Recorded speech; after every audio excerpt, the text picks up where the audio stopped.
नमस्कार विद्यार्थी मित्रांनो, मी अभिषेक ठिगळे एज्युकल्चर मध्ये तुमच्या सगळ्यांचं स्वागत करतो। काल जीएमसीचा एक पेपर टाकला, लगेच मुलांनी असं सांगितलं की संभाजीनगरची एग्जाम आहे, छत्रपती संभाजीनगर जीएमसीची, तर तुम्ही जेवढे जास्त होतील तेवढे जास्त टाका। तर YouTube वरचं हे दुसरं लेक्चर आपण टाकतोय आणि याचे बाकीचे आहेत ना, तर मला डिजिटल बोर्डला जास्त लेक्चर्स नाही घेता येतात सध्या, तर आपण बाकीचे सगळे आपल्या ऍप मध्ये आयपॅड वरून घेतलेले, म्हणजे फक्त स्क्रीन रेकॉर्डिंग वाला जे असतं ना ते वाला लेक्चर लवकरात लवकर टाकायचा प्रयत्न करतोय। ठीक आहे, तर आज आपण कॅज्युअलिटी सर्वांचा बघतोय प्रश्न। ज्यांच्याकडे ही बॅच नाही त्यांनी डेफिनेटली ही बॅच घ्या, सरळ सेवा PYQ बॅच 2025। याच्यात शिकवणारे दोन फोल्डर आहेत मॅथ रिझनिंगचे, आणि आपण बाकी सगळ्या परीक्षांचे PYQ चे वेगवेगळे छोटे छोटे कोर्सेस ते त्याच्यातच सगळं इन्क्लूड मिळतं। ते सगळं तुम्हाला ह्या बॅच मध्ये मिळणार आहे। 999 रुपये फी आहे याची, 1 वर्ष व्हॅलिडिटी साठी सगळं तुम्हाला मिळणार आहे, याच्यात काहीही नाही। इथून पुढचे पण आणि ह्याच्या आधी झालेले पण सगळे पेपर तुम्हाला मिळून जातील। आता जीएमसीचं खूप लवकर पेपर आहे, त्यामुळे मग मी आता इथलं लेक्चर झाल्यानंतर घरी जाऊन परत मग मी ते स्क्रीन रेकॉर्डिंग टाइप जे असतं ना त्याच्यात तुम्हाला समजेल व्यवस्थित सगळं सिन्सिअर पोरांना। मग त्यांना जागामागाच पाहिजे, सर तुम्ही दिसलाच पाहिजे, असंच पाहिजे, तर मग ते पॉसिबल नाही होणार वेळेच्या अभावी। जेवढं मला ह्याच्यावर जमेल तेवढं मी घेतोय, बाकी मी घरी जाऊन तुम्हाला ते आयपॅड रेकॉर्डिंग टाइप ते वाले लेक्चर्स तुम्हाला अपलोड करायचा मी प्रयत्न करेन।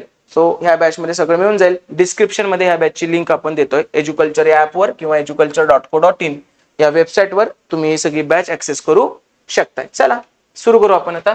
काय म्हटलंय, 5 वर्षांसाठी वार्षिक 8% दराने मुद्दल आणि सरळ व्याजाचे गुणोत्तर किती आहे? 5:3 आहे। तर R चे मूल्य किती? काय म्हटलंय, सरळ व्याज कशा कशाचं गुणोत्तर म्हटलंय त्यांनी? मुद्दल आणि सरळ व्याजाचं। मुद्दल आणि सरळ व्याजाचं गुणोत्तर किती आहे? 5:3 बरोबर। किती वर्षासाठी? 5 वर्षासाठी। आणि तुम्हाला काय विचारलंय? रेट ऑफ इंटरेस्ट R विचारलाय। किती साधा प्रश्न आहे।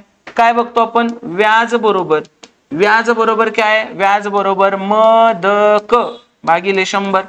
मग त्यातलं सगळं तुला दिलंय। सरळ व्याज किती आहे? 3, मुद्दल किती आहे? 5, दर तुला काढायचा आहे, आणि काळ किती आहे? 5 वर्षासाठी, छेद किती? 100। मग 5 25, 25 एके 25, 25 चोक 100 बरोबर। आणि 4 त्रिकोण 12, म्हणजे दर बरोबर किती येणार? 12%। दर बरोबर किती आला? 12%। ऑप्शन नंबर 3 आहे का नाही? आणि स्पीड वगैरे खरंच हे योग्य स्पीड आहे, ह्याच्यापेक्षा स्लो नाही, पॉसिबल नाही। एवढ्या वेळातच तुम्हाला झालं पाहिजे। काही लोकांना कमेंट होते की स्लो, तर हे योग्य स्पीड आहे। आता कॅल्क्युलेशन वगैरे सगळा तुमचा पार्ट आहे। आपल्याला काय महत्वाचं होतं? मुद्दल आणि सरळ व्याज। गुणोत्तर किती आहे? 5:3, मुद्दल 5, सरळ व्याज 3, दॅट्स इट। एकदम सिंपल पद्धतीनं चाललो आपण। पुढचा प्रश्न बघा काय? 3/p गुणिले 15/9 बरोबर असं आहे। तर पहिल्यांदा आधी भागाकार करतो आपण, मग 3/p गुणिले भागाकार करू आपण 15/9 भागिले आतमधलं सगळं करू 7 एके 7, 7 7 49, आतमध्ये काय राहतंय मग 6 7 42 आणि वजा 6 2 12, 42 वजा 12 किती? 30 भागिले किती आलं? 30, आणि इज इक्वल टू 1/12। मग बघा भागिले 30 आहे तर गुणिले 1/30 होणार। 3/p गुणिले 15/9 गुणिले 1/30 बरोबर 1/12 होणार। पटलं? मग बघा 15 एके 15, 15 दुनी 30, 9 दुनी काय झालं? 18। मग 3/p गुणिले 1/18 बरोबर 1/12। 3 एके 3, 3 सख 18, 6 एक 6, 6 दुनी 12, म्हणजे 1/p बरोबर काय झालं? 1/2। याचाच अर्थ p बरोबर किती आलं? 2। p बरोबर किती आलं? 2। Option number 4। कशाचं गणित होतं? बॉडमासचं एक्झाम्पल होतं हे। ठीक आहे, समजलं सगळ्यांना व्यवस्थित? आधी भागाकार करणं इम्पॉर्टंट आहे। चला पुढचा प्रश्न पाहू। जर 30 4 9 5 n या 6 अंकी संख्येला 18 ने निशेष भाग जात आहे, तर n-3 चे मूल्य किती? n-3 चे मूल्य आपण बघून घेऊ। 30 4 9 5 आणि n याला कितीने भाग जातोय? 18 ने। एक एक न भाग घालवत बसू आपण। 18 एके 18, ठीक आहे, उरले 12, 24 आलं। 18 7 26 असे, म्हणजे 18 सख्ख अष्टोदर्शे, 18 सख्ख अष्टोदर्शे म्हणजे किती आलं? हे 16 उरले। परत 9 उतरून घेतले आपण, 18 9 62 असे, 162 आले, उरले किती? 7। परत किती उतरून घेतले? 5 उतरून घेतले, 18 चोक 72, उरले किती? 3। आता 3 आहे म्हणजे n बरोबर किती पाहिजे 36 पाहिजे, तर 18 न पूर्ण भाग जाईल म्हणजे 18 दोन्ही काय झालं 36, म्हणजे n बरोबर किती असणार आहे आपलं 6 असायला पाहिजे होतं. n बरोबर 6 असायला पाहिजे होतं, परंतु त्यांनी कशाची व्हॅल्यू विचारली आहे n-3 ची, म्हणजे 6-3 बरोबर किती असणार आहे 0. पटलं का? 6-3 बरोबर किती असणार 0. ऑप्शन नंबर 6-3 बरोबर किती असणार 3. Option number 3. कळालं का सगळ्यांना? n ची व्हॅल्यू काय आली आपली 6, पण त्यांनी n-3 विचारलेलं आहे. पुढे 32,000 या मूळ रकमेवर 10% वार्षिक दराने 18 महिन्यांसाठी अर्धवार्षिक चक्रवाढ व्याज किती असेल? अर्धवार्षिक पद्धतीने मोजलंय, 10% वार्षिक दर आहे आपलं, ठरलंय अर्धवार्षिक असेल तर 10%चं किती होतं 5% होतं, आणि 1 वर्ष 6 महिन्यांचं होतं, तर 18 महिने म्हणजे किती वर्ष झाले 3 वर्ष झाले. 6चे 3 गट्टे तयार होतात ना 18 महिन्यांमध्ये. हे कधी असतं अर्धवार्षिक पद्धतीने व्याजाची आकारणी होत असेल तर असतं. मग बघा काढू आपण चक्रवाढ व्याज 32,000 रुपये, रेट ऑफ इंटरेस्ट 5% झाला आता, आणि 3 वर्षांसाठीच काढायचंय. पहिल्या वर्ष छेद 100 असतं, 5% म्हणजे 2 शून्य गेले, 5 शून्य शून्य, 5 दुनी 10, 5 त्रिक 15 आणि 16. परत दुसऱ्या वर्षी परत 1600, आणि या 1600चं परत 16-5 होणार, 500 परत तिसऱ्या वर्षी 1600, ह्या 1600चा 80, या 1600चा 80, आणि या 80चं पण 5/100 म्हणजे 45 तर 4. जमलं? हे झालं चक्रवाढ व्याज. एवढं तरी मला कळतं, ह्या सगळ्यांची बेरीज केली तर एकक स्थानी किती पाहिजे 4. एकक स्थानी 4 असलेले किती ऑप्शन आहेत? एकच ऑप्शन आहे, तरी पण तू बेरीज करून बघ. 16 दुनी 32, 16 त्रिक 48, 4800, 80 त्रिक 240, आणि हे 4 म्हणजे किती झालं 44, आणि 48 आणि 2 50, 5044. Option number 3. पटलं का? सगळ्यांना समजलं व्यवस्थित? कंपाऊंड इंटरेस्ट फॉर्म्युलानं करत बसशील तर दिवस जाईल तुला ही कंपाऊंड इंटरेस्टची माझी मेथड तुला आलीच पाहिजे. ठीक आहे, आणि हे सगळं आपण बॅच मध्ये शिकवलेलं आहे. तुला काहीही करायची गरज नाही, एकदा फक्त माझे लेक्चर मन लावून व्यवस्थित सिक्वेन्सनं बघणे. आयुष्यात तुला काहीच करायला लागत नाही, फक्त माझं युट्यूब फॉलो करायचं फक्त बस, आणि सगळे रिव्हिजन करत राहायची PYQ ची जशी आता चालली आहे तशी. मग तुम्हाला हे स्पीड वाटेल सर किती स्लो चाललाय तुम्ही, पण एकदा व्यवस्थित तुम्ही माझ्याकडून शिकून घ्या. नेक्स्ट, 1 लिटर अमलाची किंमत प्रति लिटर 70 आहे. अमलात पाणी मिसळले जाते आणि मिश्रण प्रति लिटर 50 ला विकलं जातं. 1 लिटर अमलाची 70 आहे, पाणी मिसळलं, पाण्याची किंमत 0 पकडायची असती, हे कायम सांगितलंय मी तुम्हाला. ठीक आहे, आणि मिश्रण कितीला विकलंय 50 ला विकलंय. जर मिश्रणाचे प्रमाण 49 लिटर आहे, आधी आपण काढून तर घेऊ हे किती प्रमाणात केलंय. तर 70 मधून 50 गेले 20, आणि 50 मधून 0 गेले 50, म्हणजे किती प्रमाणात आहे 50 20, म्हणजे 5-2 प्रमाणात मिक्सर आहे तुमचं. आणि मिश्रणाचे प्रमाण त्यांनी किती दिले 49 लिटर. आपल्या भाषेत किती आहे प्रमाण 5-2 7, आपल्या भाषेत 7 आहे, पण ह्या 7 ला ते किती म्हणतायत 49 लिटर. तर 1 ला किती म्हणतील ते 7 लिटर. 1 ला किती म्हणतील 7 लिटर. तर किती प्रमाणात पाणी मिसळले गेले असेल, तर किती प्रमाणात पाणी मिसळले गेले. आता 1 म्हणजे 7 लिटर आहे, आणि आपलं पाणी किती आहे रे, हे होतं आपलं काय आम्ल, हे होतं आम्ल, आणि हे आहे पाणी. पाणी किती आहे 2, 1 म्हणजे 7 आहे, तर 2 म्हणजे बेसाती 14. पाणी किती होतं 14 लिटर. आहे का नाही सोपं? मिक्सरचं एक्झाम्पल आहे, पोरं स्किप करतेत. किती इझी आहे, नुसते आकडे टाकायचे. ही कुठली मेथड आहे, ह्याला काय म्हणतो आपण बाय एलिगेशन मेथड. एलिगेशन काय टॉपिकचं नाव नाहीये. एलिगेशन ही एक मेथड आहे, ती मोठ्या मोठ्या गणितांना सोपं करते. कुठं वापरू शकतो, जिथं दोन गोष्टी एकमेकांच्या मिक्स होतात तिथं आपण हे वापरू शकतो. मग ते ऍव्हरेज मध्ये पण येतं बऱ्याचदा. ठीक आहे, तो चलो पुढे जाऊ आपण. 2 प्रकारचे धान्य प्रति केजी X आणि प्रति केजी 42 दराने खरेदी केले जाते. हे दोन्ही प्रकारचे धान्य मिसळले जाते, बघा मगाच्या सारखंच आहे, आणि प्रति केजी 58 दराने विकले जाते. म्हणजे Xचा आहे, एक 42चा आहे, आणि मिक्स करून कितीने विकलं जातं 58 विकलं जातं. जर हे धान्य 4:5 गुणोत्तरात मिसळले, 4:5 गुणोत्तरात मिसळले, तर Xचे मूल्य किती. बघा थोडक्यात इथं काहीतरी व्हॅल्यू टाकून तुम्हाला काय करायचंय, त्याचं उत्तर 4:5 मध्ये आणायचंय. ठीक आहे, नॉर्मल पद्धतीने करू शकतो. आता इथं 58 नाही 42 आहे, म्हणजे X मोठा असणार आहे. थोडक्यात तुम्ही असं म्हणू शकता X - 58 छेद 58 वजा 42 बरोबर तुमचं काय पाहिजे, जे असेल ते 4/5. पण एवढं सगळं इक्वेशन सॉल्व्ह करण्यापेक्षा ना ऑप्शन मधून लगेच भारी सुटतं हे. आता 75 घेतलं मी इथं पहिला ऑप्शन घेतो 75. ठीक आहे, तर 75 मधून 58 गेले, 75 मधून 58 गेले, किती उरले, 15 आणि 2 17. आता 17 काय 5च्या पटीत देते का, नाही, म्हणजे हे ऑप्शन ट्राय करायची काही लय गरज नाही. परत मी 80 घेतलं, 80तून 58 गेले तर येते किती, 22 बरोबर, म्हणजे 22 पण 5च्या पटीत नाही, चालणार नाही. मी परत 78 घेतलं, 78 मधून 58 गेलं, किती येते 20, आणि 58 मधून 42 गेलं, किती येते हे 42 10 16 बरोबर. मग आता हे जर जमतंय का बघा, 4 चौक 16 4 पंचे 20. कळलं काय येणार आहे मग, 78 घेतलं की आपलं सगळं उत्तर काय येतंय, बरोबर येतंय. मग आजच आहे एलिगेशन मेथड, इकडून इकडे वजाबाकी करायची. किती इझी पद्धतीने गणित सुटतायत एलिगेशन, तुम्हीच बघा. मग काहीच नसतं. एलिगेशन म्हणजे काय असतं, तुम्हाला एक स्वस्त गोष्ट देतात, तुम्हाला एक महाग गोष्ट देतात, आणि तुम्हाला मधली गोष्ट देतात. स्वस्त गोष्ट, महाग गोष्ट आणि मधली गोष्ट, अशा 3 गोष्टी तुम्हाला देतात. ठीक आहे, तुम्हाला फक्त इकडे इकडे वजाबाकी करायची असती, त्या प्रमाणात गोष्टी येतात. इथं 78 टाकल्यावर आपलं सगळं जुळत होतं. तुम्ही ते मागाच्या सारखे इक्वेशन बनवून काढलं असतं तरी चाललं असतं, पण ऑप्शनच इझी जाणार आहे. ओके, बॅच विषयी मी सुरुवातीलाच बोललेलो आहे. एज्युकल्चर या ऍपवर किंवा educulture.co.in या वेबसाईटवर तुम्हाला अशा कलरची एक बॅच दिसेल.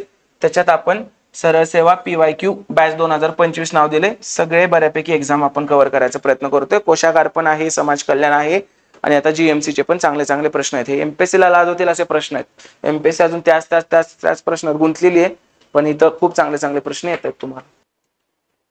पुढचा प्रश्न बघा, शालूने 100 किमतीला X वस्तू खरेदी केल्या आणि 110 किमतीला 100 वस्तू विकल्या.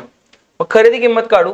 खरेदी किंमत किती झाली, 100 गुणिले X 100X, आणि विक्री किंमत किती झाली, 110 गुणिले 100 म्हणजे 110 वर 2 शून्य. पटलं इथपर्यंत. ही झाली विक्री किंमत, आणि तिला या व्यवहारात 21% नफा झाला. मग नफा झाला याचा अर्थ हे याच्यातून खरेदी किंमत वजा केली आणि डिवायडेड बाय नफा किंवा तोटा कशावर असतो, खरेदी किमतीवर, डिवायडेड बाय किती, डिवायडेड बाय खरेदी किंमत आहे आपली 100X बरोबर. आणि याचं जर 100% काढलं तर तुमचं उत्तर येणार आहे 21, असं त्यांना म्हणायचं बरोबर. मग आता आपण ह्याच्यातून जेवढं जमतंय आपलं तेवढ्या पद्धतीनं करू.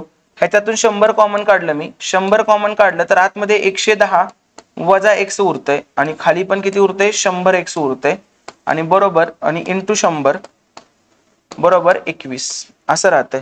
तर 100 ला 100 कॅन्सल. आपल्याला त्यांनी X ची व्हॅल्यू विचारलेली आहे, तर आपण कसं करू शकतो, आता 110 वजा X छेद X बरोबर 21/100. पटलं इथपर्यंत. मग इकडे तिकडे करू आपण, ह्या X न तिकडे गेलं 21X, आणि 100 ने इकडे आलं म्हणजे 110 वर 00 मायनस 100X बरोबर. मग 100X तिकडे गेलं तर किती उरतंय, हे 121X बरोबर. इथं काय येणार, 110 वर 00. मग बघा काय काय उरतंय आता आपल्याकडे उरतंय X बरोबर 110 00 अपॉन 121. मग 11 आणि 10 गोदरशे 2 शून्य आणि 11 11 1000/11 हे असं उत्तर पाहिजे, 1000/11. पण तसं काही उत्तर नाहीये, त्यामुळे हा प्रश्न चुकीचा आहे. हा प्रश्न हॅश होईल.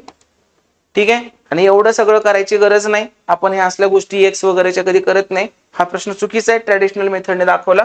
आता तुम्हाला मी माझ्या मेथडने पण सांगतो की हा प्रश्न चुकीचाच कसं काय आहे. थोडक्यात त्यांनी काय विचारलंय, शालूने 100 किमतीला X वस्तू खरेदी केल्या आणि 110 किमतीला 100 वस्तू विकल्या. म्हणजे विक्री किंमत काय, 110 गुणिले 100 ही विक्री किंमत आहे, आणि तरी त्याच्यावर किती फायदा झाला, 21%. म्हणजे 121%ला एवढं असणार, तर 100 ला किती, ही काय झाली त्यांची कॉस्ट प्राइस. किती वस्तूंची, X वस्तूंची, आणि आपल्याला X ची व्हॅल्यू विचारली 100 ला आहे. डिवायडेड बाय 100 केलं तर आपल्याला कशाची किंमत मिळणार, X ची किंमत मिळणार. मग बघा 100 ला 100 कॅन्सल, 11 आणि 10 गोदरशे 11 11 1000/11. याचं उत्तर काय पाहिजे, 1000/11. 11 90 99 अशा पद्धतीने याचं काहीतरी उत्तर येईल. 11,99 उरला 1, 11,00.1199 90.9 म्हणजे 91 वस्तू हे याचा आन्सर पाहिजे, पण तसं कुठलंच आन्सर नाहीये. त्यामुळे आपण काय म्हणू शकतो की हा प्रश्न चुकीचा आहे. आणि तरी पण बघा ना, त्यांनी 110 उत्तर दिले. मी जर इथे 110 टाकलं तर ह्याची खरेदी किंमत काय जाणार, 110 गुणिले 100 11,000 आणि विक्री किंमत काय 110 गुणिले 100 11,000. 11,000 ची गोष्ट 11,000 ला विकल्यावर 21% नफा होईल का, 0 रुपये नफा होईल. त्यामुळेच काय रे, हा प्रश्न रद्द व्हायला पाहिजे. पुढे, एका वस्तूची चिन्हांकित किंमत ₹MI म्हणजे MRP दुकानदाराने 20% आणि 12% अशा सलग 2 सवलती दिल्या जर त्याने ती वस्तू 616 ला विकली. बघा, एम किंमत आहे, 20% डिस्काउंट दिला म्हणजे 80% ला विकली, बरोबर. परत 12% पण सूट दिली म्हणजे 88 ला विकली आणि शेवटी विकली कितीला, 616 ला. 20 चोक 80, 20 5 100, 4 गुणिले 22, 25 चोक 100. ठीक आहे, जेवढं जमतंय तेवढं करू आपण आता. 4 1 4, 4 5 20, 4 चोक 16, परत 22 7 54 असे. मग एम बरोबर काय येणार, 25 5 125 तिकडे गुणाकारात जाणार, 125 गुणिले 7, 7 5 35, 3 आले, 7 2 14, 3 17, 7 1 7 1 8, काय असणार आहे 875. कुठलं गणित आहे, पॉप्युलेशन टाईप. आपण सगळ्या पर्सेंटेजला एकाच पठडीत ठेवलेलं आहे. एम किंमत होती 20% डिस्काउंट 80%, 12% डिस्काउंट 88%, शेवटी विकली कितीला, 616 ला. तर सुरुवातीची किंमत किती. बरोबर, बरेच प्रश्न असे आपण केलेले आहेत. चारू आणि मोना अनुक्रमे 15 दिवसात आणि 10 दिवसात एक काम पूर्ण करतात. चारू मोना 15 दिवसात आणि 10 दिवसात एक काम पूर्ण करतात. त्यांना 42,000 रकमेत काम पूर्ण करण्याचे कंत्राट मिळते. तर कंत्राटाच्या पैशात चारूचा वाटा. आता 15 आणि 10 मध्ये पूर्ण करतात, दिवसांवर नसते पैसे इफिशियन्सीवर असतात. तर ह्याचा असावी किती, 30, 15 दुनी 30, 10 त्रिक 30, म्हणजे त्यांच्यात वाटा कशाचा होणार, 2 आणि 3 प्रमाणात. तर आपल्याला काय विचारलंय, चारूचा वाटा. टोटल रक्कम किती आहे, 42,000. त्यातील दोघांचं मिळून किती आहे, 3 आणि 2 5. आणि आपल्याला कोणाचा काढायचा आहे, चारूचा काढायचा आहे. चारूचं किती एफिशियन्सी, 2. 5 म्हणजे 42,000, तर 2 म्हणजे किती, तर 2 दुनी 4, 2 चोक 8, 84,000 भागिले 5 करू आपण. 5 1 5, 3 उरले, 5 1 30, 4 उरले, 5 8 40, 5 0 0, 5 0 0, काय येणार मग 16,800. समजलं का सगळ्यांना व्यवस्थित, 16,800. नेक्स्ट, जर ए बरोबर 7/9b आणि बी बरोबर 5/7c आहे तर 9a अधिक वगैरे वगैरे विचारले आपल्याला. आता मला सांगा, a बाय बी बरोबर किती असणार आहे, इथं 7/9 आणि b बाय सी बरोबर काय असणार आहे, 5/7. नीट एकत्र करून घेऊया. 9 5 45, 7 5 35 शिकवलेलं आहे रेशो मध्ये, 9 7 63. एबीसी काय झाले मग, 35 45 63.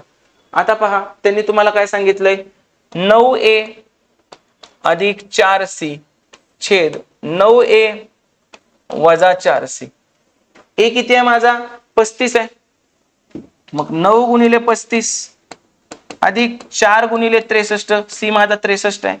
आणि परत 9 गुणिले 35 वजा 4 गुणिले 63, 9 5 45, 4 4, 9 त्रिक 27 आणि 4 31, अधिक 4 त्रिकोण 12, 4 सक 24 आणि 1 25, बरोबर. आणि खाली काय येणार मग, 315 वजा 252. 5 आणि 2 7, 5 आणि 1 6 आणि 3 आणि 2 5. छेदात काय येणार, 5तून 2 गेले 3 आणि 11तून 5 गेले 6. बघा कशाने भाग जातोय, 9 न जातोय. कसं कसं करणार मग, 9 7 63, 9 सख्ख 54 उरले 2 आणि 9 त्रिक 27, 7 1 7, 7 9 63, म्हणजे काय उरलं 9/1. रेशो काय येणार मग, 9/1. इझी प्रश्न आहे, काही अवघड नाही याच्यामध्ये. कळतंय सगळ्यांना व्यवस्थित, सगळं शिकलेलं आहे. रेशो एकत्र कसे करायचे शिकलोय का नाही शिकलो. चलो पुढे बघा, ए बी आणि सी हे 3 भागीदार नफ्याला एकास दोनास तीन या गुणोत्तरात विभाजित करतात। जर मासिक नफा 49,998 आहे तर बी चा वाटा किती? मासिक नफा किती आहे? 49,998। आपल्या भाषेत किती आहे? 3 आणि 2 5 आणि 1 6। तर आपल्या 6 ला ते किती म्हणतात? 49,998 म्हणतात। बी चा वाटा, बी किती आहे? 2, म्हणजे बे एक बे, बे त्रिक 6, बरोबर। आता बघा काय काय होतंय, 3 1 3 उरला 1, 3 सक 18 उरला 1, 3 सक 18 उरला 1, 3 सक 18 उरला 1 आणि 3 सक 18 म्हणजे 16,766। Option number 3। हे खरंच खूप सोपे प्रश्न आहेत, खरंच खूप सोपे प्रश्न आहेत, रेशोच्या आधाराचे प्रश्न आहेत हे सगळे, ठीक आहे। नेक्स्ट, जर n या संख्येत अनुक्रमे 20.5% आणि 16% नी वाढ केली तर ती संख्या 698.9 येते। तर n चे मूल्य करू आपण। n या संख्येत 20% वाढ 20.5% वाढ केली म्हणजे 120.5%, परत 16% वाढ केली म्हणजे 116%, तर ती संख्या येते किती? 698.9। मी म्हणतो पॉइंट पॉइंट घालू, इकडे पण 10 गुणलं, इकडे पण 10 गुणून पॉइंट घालून टाकले मी। आता मला जसं जमतंय तशा पद्धतीनं मी करणार याला। कसं कसं काय काय जमतंय बघ। आता सगळ्यात पहिल्यांदा कशा कशाने भाग जातो? हे 29 4 न जातं, 29 न त्याला जाणारच आहे, पण त्याच्या आधी वेगळ्या कशाने जात असेल तर आपण बघू। सगळ्यात पहिल्यांदा 25 चोक 100 किंवा 5 न घालू, 20 5 100, 5 दुनी 10, 5 चोक 20, 5 एके 5, 241, ठीक आहे। आता आपण काय करू शकतो? अंदाज लावायचा फक्त। ह्याला परत 4 न जातोय, 4 पंचे 20, 4 गुणिले 29, नुसता अंदाज लावायचा, पाडे आले पाहिजेत असं काही नाही। हे बघ 29 दुनी 58, 5800च्या आसपास पाहिजे, त्याच्या पुढे जाणार आहे। आणि 9 91 जुळणारच आहे, 29 गुणिले 241 हेच आन्सर येणार आहे। ह्याला हे कॅन्सल, मग n बरोबर काय येणार? 5 गुणिले 100, खालचं तिकडे जातं ना, n बरोबर किती येणार? 500। तुमच्या कॅल्क्युलेशनची परीक्षा नाहीये, त्यासाठी बॉर्ड मास टॉपिक आहे। इथं कशाला कॅल्क्युलेशनची परीक्षा देतील? ते पर्सेंटेज मध्ये तुम्हाला अंदाज लावायचा आहे। ऑप्शन बघूनच कळतं सगळं चांगली चांगली उत्तर आहेत, तर हेच गोष्ट असणार आहे। मग कळालं? तुम्ही 29 चा पाडा जरी म्हणत बसला तरी तुमचं उत्तर निघणार आहे। चलो नेक्स्ट, एज्युकल्चर ऍपवर ही बॅच बिंदास्त जॉईन करा, इथून पुढच्या येणाऱ्या सगळ्या परीक्षांना तुम्हाला कामी येईल।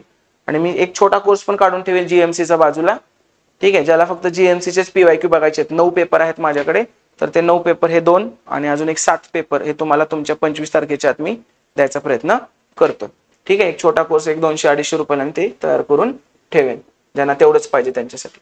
रिझनिंग मॅथ साठी मुलं असतात बऱ्यापैकी। रिझनिंग बघा, एका विशिष्ट सांकेतिक भाषेत ए बरोबर बी म्हणजे ए ही बहीण आहे, ए ही बहीण आहे। चला वाचायची गरज नाही, डायरेक्ट ह्याच्यातून सॉल्व्ह करू। ओ स्टार डब्ल्यू, स्टार म्हणजे वडील आहेत, ओ हे वडील आहेत कोणाचे? डब्ल्यू चे। डब्ल्यू इज इक्वल टू ए म्हणजे डब्ल्यू ही बहीण आहे ए ची। ए डॉलर एक्स, डॉलर म्हणजे भाऊ, ए हा भाऊ आहे कोणाचा? एक्स चा। आणि x at the rate m, x at the rate m, at the rate म्हणजे पत्नी, एक्स ही पत्नी आहे एम ची, म्हणजे एम कोण झाला? तिचा नवरा। विचारलं काय? ओ चे एम ची नाते, ओ कोण आहे? एम चा, तर बायकोचे वडील आहेत ना ओ, बायकोचे वडील म्हणजे सासरे, पत्नीचे वडील दिलेलंच आहे इथं।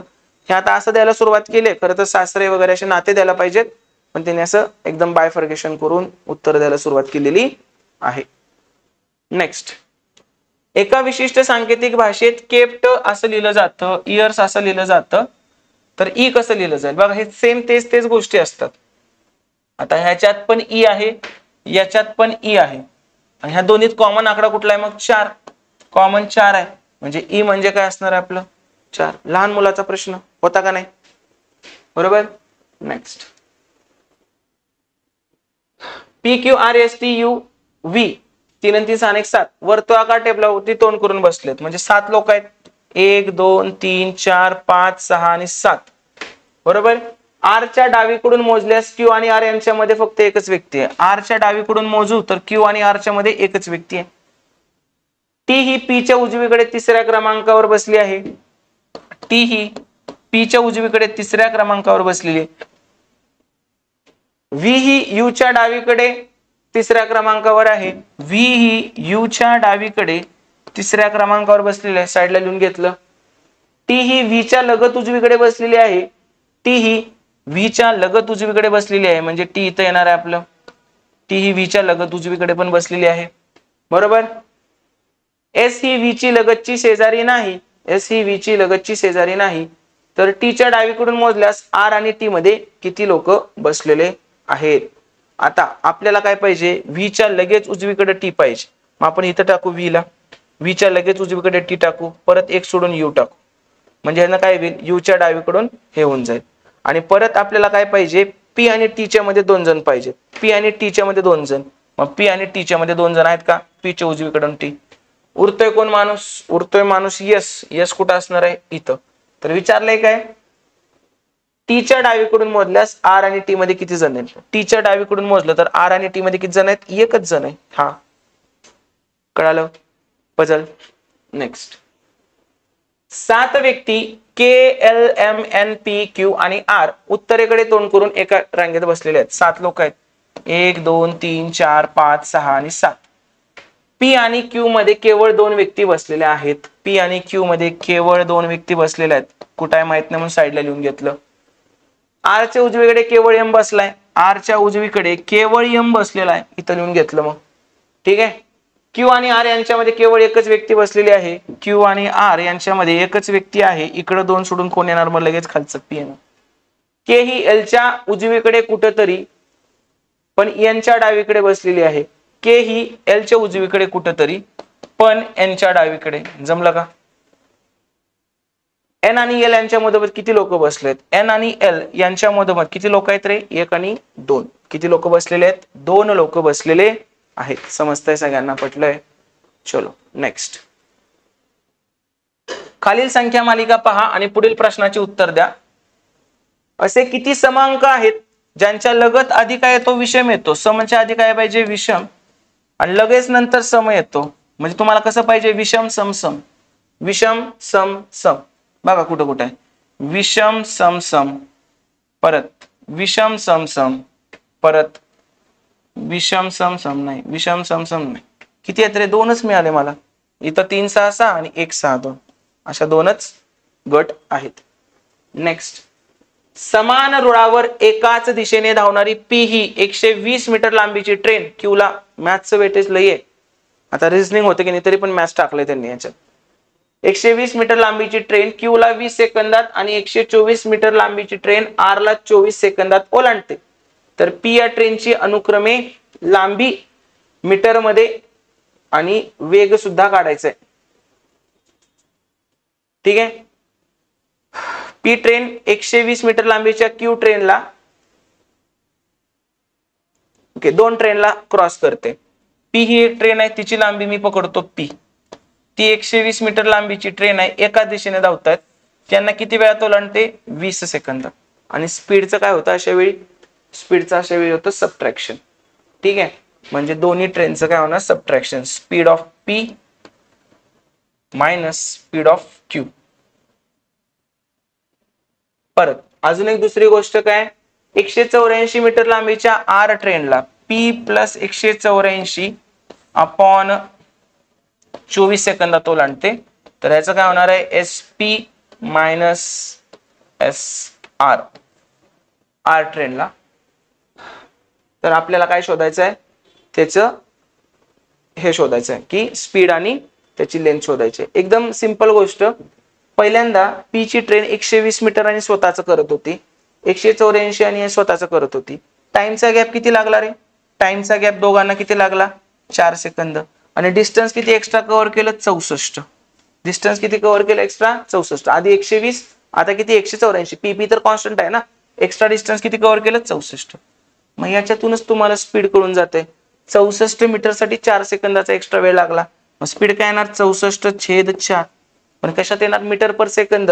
ह्याला किलोमीटर पर आवर करताना 18/5. जमलं. मग बघा कसं कसं येतंय, 2 दुनी 4 आणि हे किती येणार, 32. मग 18 दुनी 36, 18 त्रिक 54 आणि 3 57. आणि खालचं 5 दुनी 10चं 1, 57.6 काय येणार आहे स्पीड 57.6. हे कशात तरी व्हॅल्यू टाकायची परत उत्तर काढायचं, पण त्याची गरजच नाहीये. 57.6 एकच ऑप्शन आहे. ऑप्शन नंबर काय आला 2. काही फॉर्म्युले वगैरे नाहीत वापरले. पहिल्यांदा 120 मीटर लांबीच्या ट्रेनला क्रॉस करत होती तर 20 सेकंद घेत होती. परत 184 मीटर लांबीच्याला क्रॉस केलं 24 सेकंद घेतलं, म्हणजे 4 सेकंद एक्स्ट्रा घेतलं. कितीसाठी 64 साठी. 64 साठी 4 झालं की स्पीड. फक्त किलोमीटर पर आवर पाहिजे म्हणून 18/5 न गुणला आपण. ओके, स्पीड टाइम डिस्टन्सचा चांगला प्रश्न होता. बॅच विषयी आता बोललेलो आहे, सारखं सारखं काही बोलायची गरज नाही. फक्त प्रत्येक 5 प्रश्नानंतर तुम्हाला स्क्रीन दिसत जाईल. सरळ सेवा पीवायक्यू बॅच 2025 सगळे पीवायक्यू आपण घेतोय. अशी आता महाराष्ट्रात कुणाचीच मॅथ रिझनिंगची बॅच नाहीये. ओके, चलो नेक्स्ट पॉडमास. चला काय काय सांगितलंय. अधिक म्हणजे भागाकार, वजा म्हणजे गुणाकार, गुणाकार केला. परत अधिक म्हणजे भागाकार केला, गुणिले म्हणजे बेरीज केली आणि भागिले म्हणजे वजाबाकी केली. मग बघा कसं लिहिणार मी. 90 गुणिले 80 भागिले 5 अधिक 27 वजा 17. आता भागाकार आधी करू. 16 85 16 90 44 27 वजा 10 17 10 हे किती झालं मग 1450 आहे का आन्सर. Option number 1. चिन्ह चेंज करून उत्तर काढायचं होतं फक्त. पुढे इंग्रजी वर्ण क्रमानुसार एका विशिष्ट तर्काने OMQN ला USWT लिहिलं जातं. पहिल्यांदा आपण ABCD काढून घेऊ.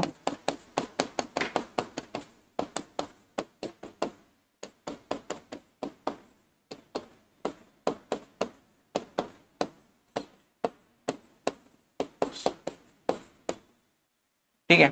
OMQN ला काय म्हटलं जातं USWT म्हटलं जातं. तर बघू, ओ ला यू म्हटले किती सोडले मध्ये 4 आणि 5 सोडले. एम ला एस म्हटले 3 आणि 2 5 सोडले. क्यू ला डब्ल्यू म्हटले 3 आणि 2 5 सोडले. एन ला टी 3 आणि 2 5 5 5 सोडलेत. मग तुम्ही काय म्हटले KIMJ के ला 5 सोडून 3 4 क्यू येणार. पहिलं क्यू पाहिजे मला.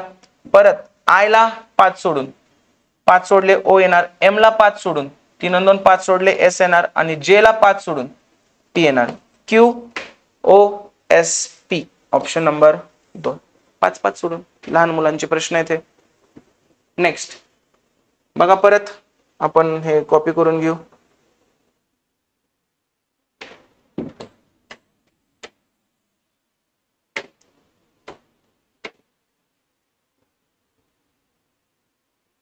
पहा MLKJ उलट येत आहे बघ. आय येणार मग. परत KJIH येणार उलट. परत IG आलं. ONML K येणार उलट. उलट घेतलेत फक्त उलट. IGK option number 4. इझी. लहान मुलाचे प्रश्न हे तर खिशात घालायचे. ठीक आहे. ICTPH या अक्षरापासून किती अर्थपूर्ण 5 अक्षरी इंग्रजी शब्द तयार करता येतील. अर्थपूर्ण म्हटलं ना, खरं तर हा इंग्लिशचा प्रश्न पाहिजे. रिझनिंगचा प्रश्न किंवा मॅथचा प्रश्न नाही होऊ शकत. प्रोबॅबिलिटी मध्ये अर्थपूर्णला काही घेणं देणं नसतं ना, परम्युटेशन प्रोबॅबिलिटी मध्ये. पण अर्थपूर्ण म्हणलंय म्हणजे तुमचं इंग्लिश चांगलं पाहिजे. काय असणार आहे मग, याच्यापासून कुठला शब्द बनतोय. तर आपल्याला बनवायचा अर्थपूर्ण शब्द. आपल्याकडे कुठले कुठले अक्षर आहेत. ICTPH. मग काय करणार मी PITCH पिच बनू शकतो. अजून कुठला बनतोय का बघा. माझ्या ह्याच्यात तर काही नाहीये अजून कुठला. तर पिच हा शब्द तयार झाला तर किती अर्थपूर्ण शब्द बनतायत 1. आता या प्रश्नावरून काही मेरिट ठरत नसते. हे तुमच्या वोकॅबचा प्रश्न आहे. ठीक आहे, की तुम्हाला येईल पण किंवा नाही पण. ठीक आहे, तर त्या पद्धतीनं माझा हा प्रश्न चुकला म्हणून माझं मेरिट गेलं असं होत नाही. तुम्ही इतर सोपे सोपे चुकवले तर ते तसं होऊ शकतं. नेक्स्ट, इंग्रजी वर्णक्रमानुसार खालीलपैकी 3 अक्षर समूह जोड्यांमध्ये एका विशिष्ट प्रकारे साधर्म्य आहे. ठीक आहे, पुन्हा तेच आहे, करून घेऊ आपण. काय काय येतं याचं बघा. IY ला AU आहे. आय आणि वाय ला AU आहे. परत SI ला KU आहे, SI ला KU आहे. बघू काय काय सापडतंय. H आणि X आहे. मागणं बघू आपण. I आणि Y किती सोडलेत मागं बघा. 3 3 6 2 8 आणि 1 9 सोडलेत. तसं S आणि I मध्ये किती सोडलेत. 3 2 5 आणि 2 7 आणि 2 9 पण ह्या साइड नाही. परत HX मध्ये बघा 3 3 6 आणि 3 9 या साइड नाही. म्हणजे झालं. हे दोन तर सेम आहेत. म्हणजे ह्याच वेगळं पडतंय आपल्याला. हे मागणं सोडलेले, हे तर पुढनं सोडलेलं आहे. त्यामुळे काय येणार याचं उत्तर ऑप्शन नंबर 2. चौथं बघायची गरज नाही. दोघा जणांची मैत्री म्हणजे यांची मैत्री याच्यासोबतच असणार आहे ना. दुसरं तुम्हाला काय करावंच लागणार नाही. इंग्रजी वर्णक्रमानुसार खालील 4 पैकी 3 अक्षर समूहांमध्ये परत तेच बघा. आता काय काय करू शकतो आपण. LDV, L नंतर D म्हणजे 3 आणि 3 6 आणि 1 7, 3 आणि 3 6 आणि 1 7, 7 7 चा गॅप आहे. SAI, S नंतर 3 आणि 3 6 आणि 1 7, A नंतर 3 आणि 3 6 आणि 1 7 पण सलग वाला आहे. OGY हे उलटा वाला आहे. झालं. परत मला कळलं हे दोन एका ग्रुपमध्ये आहेत, हे वेगळंच दिसतंय. म्हणजे काय असणार आहे ऑप्शन नंबर 2. 7 7 चा गॅप आहे पण हा उलटा आहे. मागं मागं 7 आहे, हे पुढं पुढं 7 आहे. त्यामुळे हे काय येणार आहे गटात बसणार नाही. त्याला ह्यांच्या ग्रुपमध्ये अजून कोण बसू शकतं असं त्यांनी तुम्हाला विचारलेलं आहे. फिन्स IFNS तर I इकडे घेतलंय, F इथे घेतलंय आणि परचा आहे तसं. परत नंतर काय घेतलं त्यांनी FNS आहे, I ला परत शेवटी टाकलं. ठीक आहे. सेम तसंच बघायचं आपल्याला. पहिल्यांदा पहिले दोन इकडे तिकडं TR RT आणि परत R ला शेवटी टाकलंय आणि फक्त सगळं एकत्र घेतलंय. Option number 3. मी ऑप्शन वरून गेलोय, मला माहित आहे उत्तर दिसतंय म्हणून. फक्त मी तुम्हाला सांगितलं लॉजिक काय आहे. पहिल्या ह्याच्यात F आणि I इकडे तिकडे घेतलं आणि नंतर I शेवटी घेतलं. H आणि इकडे तिकडे घेतलं परत E शेवटी घेतलं. सेम तसंच कुठं जुळतंय ऑप्शन नंबर 3 मध्ये जुळतंय. कळालं. तर अशा पद्धतीनं आज आपण अजून एक GMC चा पेपर बघितला. तर हे 2 YouTube वरचे आणि उद्या पण एक असाच डिजिटल बोर्डचा YouTube वर प्रश्न येईल आणि बाकीचे जे प्रश्न आहेत जे 9 पेपर आहेत ते मी ऍप मध्ये अपलोड करतोय आपल्या या बॅच मध्ये. आणि ह्या GMC चीच एक छोटीशी बॅच पण टाकेल 9 लेक्चरची. ती सुद्धा तुम्हाला घ्यायची असेल तर तुम्ही घेऊ शकता, ज्यांना मोठी बॅच नको असेल. पण माझं स्वतःचं वैयक्तिक मत असं आहे की तुम्ही ही मोठी बॅच घ्यावी जेणेकरून तुम्हाला वर्षभर परत काहीच बघायला नको आणि तेच तुम्हाला परवडणार आहे. 999 रुपयाला 1 वर्ष या बॅचची व्हॅलिडिटी आहे. डिस्क्रिप्शन मध्ये मी त्याची लिंक देतोय. तरी पण तुम्हाला काही प्रॉब्लेम असेल तर तुम्ही मला या नंबरला विचारू शकता. Thank you so much. All the very best.